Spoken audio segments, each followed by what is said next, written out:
வணக்கம். இன்னைக்கு நிறைய பேர் புரிஞ்சுக்கிட்டது என்னென்னா, வயசு ஆனவங்க தான் ஜோசியம் நல்லா பார்ப்பாங்க.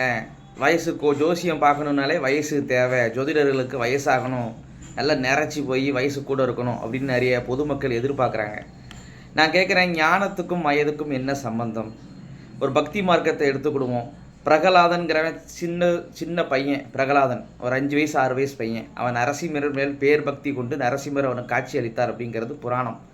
அதே போல் ஜோதிடத்தில் அந்த ஞானம் அப்படிங்கிறது இறைவனோட அருளால் வர்றது. அது சின்ன வயசு பசங்களுக்கும் ஞானம் வரும், ஆர்வம் வரும். ஆர்வம் இருந்தாலே ஞானம் வந்துடும் ஜோதிடத்துறையில்.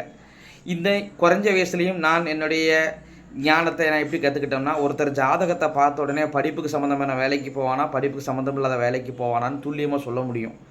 அதே போல் இந்த வருஷம் இந்த மாதம் மேரேஜ் ஆகும் அப்படிங்கிறத துல்லியமாக சொல்லலாம், பொதுவாக அந்த தசாபுத்தி கணக்கீடுகள் இல்லாமல். ஸோ ஞானத்துக்கும் வயதுக்கும் சம்மந்தம் கிடையாது. எந்த வயதிலும் ஜோதிடம் வரும். நன்றி, வணக்கம்.